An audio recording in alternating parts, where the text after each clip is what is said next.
is it going?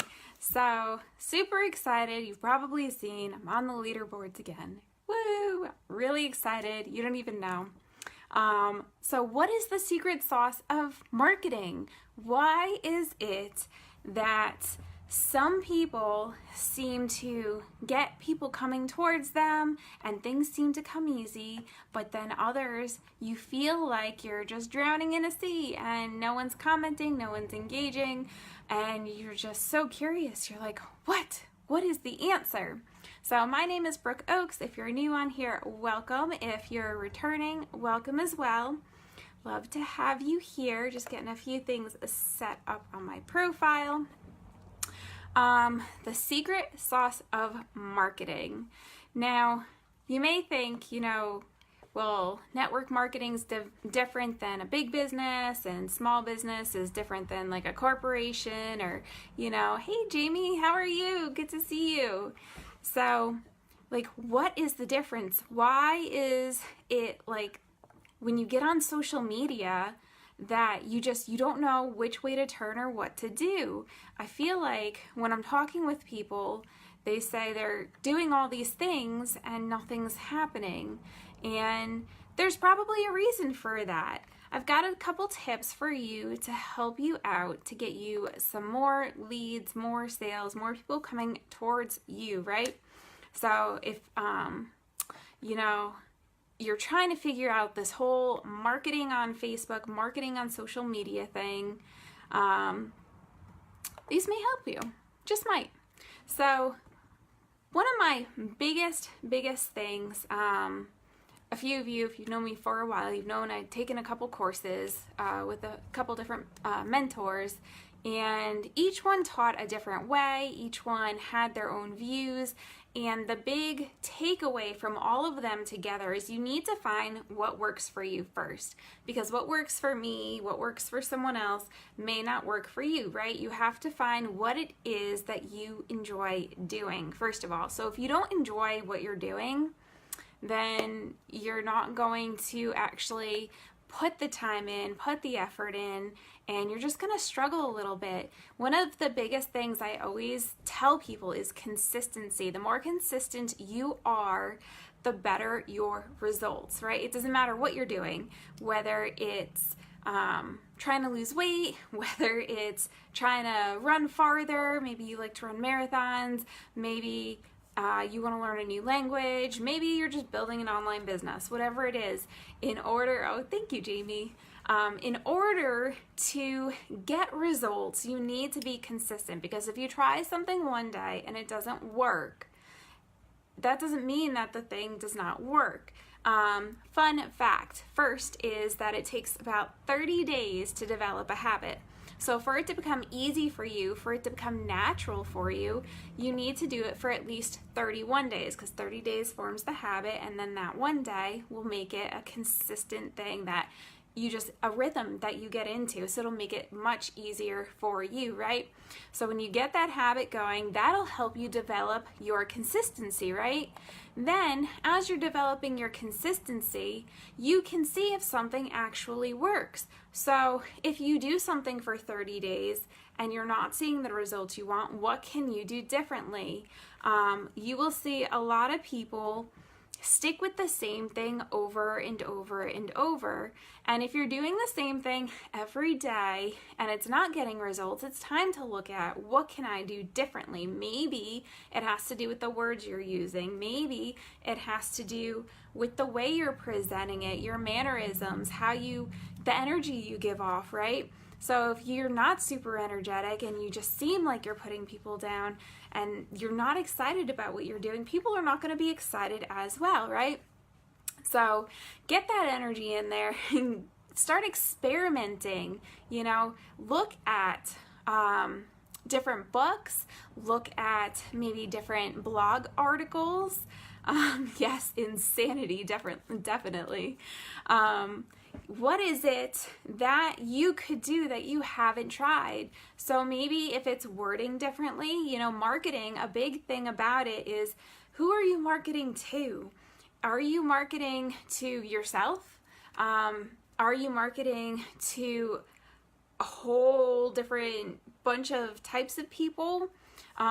The easiest thing that I found is to think about how I would read something, because if I'm going to read it a certain way, then the people who are like me are going to read it a certain way. So I'll write it that way, because those are the people that are going to understand me, right? Because if you try to talk to too many people, then no one's going to feel like there's a connection. No one's going to feel like it relates to them. And that's where you kind of fall down in a hole a little bit.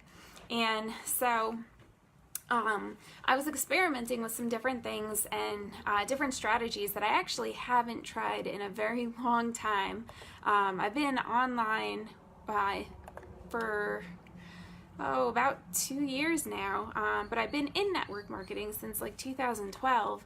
So it's very different from the in-person perspective to the online perspective, because online you need to learn how to let your personality come out in your writing. You need to learn how to write in a way that people feel emotion and connection, because it's not the same if you do the craft fairs and the vendor fairs. You know, people see you there, they can feel your energy there, but when you're online, it's very difficult unless you go live on video. But even then, it's still a little bit difficult because you can't fully interact. You can't have that person there with you. And, you know, there are people on here that, you know, they don't say anything, but I know they watched it, but I don't have a way to connect with them because it's a video, right? So it's very different when you've got like the craft fairs and the vendor fairs, because you're right there with those people. You can see them, you can talk to them, where online you need to learn how to communicate in writing a little bit better and how to communicate yourself a little bit better. This is why I love blogging. Blogging makes it super easy for me to reach out in different ways, in different areas, and just have all this information like compiled in a little spot that people can go to. And hey Derek, thank you for hopping on here. So, you know, blogging for me, it's just an easy way to get across in so many different areas, right? And maybe you use Facebook a lot. You know, some people prefer Facebook, some people prefer Instagram or Twitter. Pinterest, that's one of my favorites. I love Pinterest. I'm always on there. If you're a blogger, I highly recommend Pinterest. But when you're figuring out what you're saying and what you're doing, you know, think about the social media platform that you're using, right? So if you are a Facebook person, you love Facebook, what tools do you have available? You've got Facebook stories, you've got your actual profile, you've got a business page, you've got groups, you've got all these different things, right? And you're trying to figure out how to market in a way to get people coming towards you. And, you know, groups for me, I found groups to be very beneficial. I've got a few different groups. Yes, definitely use Pinterest. I've got my blog like all over there, and a lot of my traffic specifically comes from Pinterest because it's a search engine. So it works if you're used to YouTube. Pinterest is like YouTube, where it's a search engine and searchable. So if you're good at SEO or learning SEO anyway, it's a good place to play in. Facebook groups. So if Facebook is your thing, I highly recommend groups, because that's a really good way to get people together and talking. If you're on people's profiles, you know, sometimes it gets a little weird and you're like, well, I don't know if I can say this or talk this, or a lot of times there's not even conversations going on, but in groups you can really get conversations going. And actually, if you want to learn a little bit more about how to use groups, this Wednesday there's a webinar and I can give you an invite to it, and they're going to show you how this girl, she enrolled 31 people in one day from our group. So how exciting would that be, right? So when you're using the groups though, like you're getting a community going, you're getting people connecting, engaging, building off of each other. And I specifically love groups because you can share information, and groups are about a specific topic, so you're not going to have all those random things. If you start a group, you've got that topic going, you can keep it flowing. Super easy, right? And instead of having like 1,000 different things, people can connect over this one topic. So highly, highly recommend using Facebook groups. And, I've got a content workshop going on here. Hey, Kay, thanks for hopping on. I got a content workshop going on, and when I started that up, oh gosh, I've been doing it for about a year now. That group, it was like hit and miss because people weren't sure what to do until I finally figured out how to show them what my group was about. Getting your message across sometimes is difficult, but once you figure out what you want to share with people, that can really draw them to you. I know you're a big supporter of groups, Kay. I've seen some of yours. So when you figure out what specific topic you want to do in your group, that'll allow you to figure out who needs that help or who wants that information, and you can draw those people to you. Super, super easy ways to just get Facebook working for you.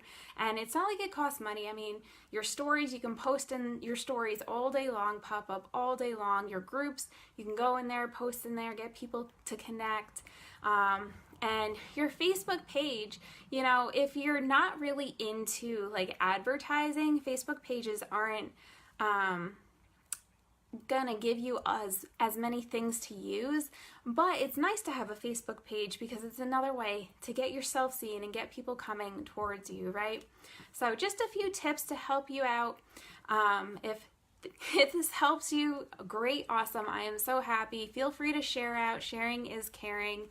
And I am so glad to have you all on here today, and I will see you next week, guys.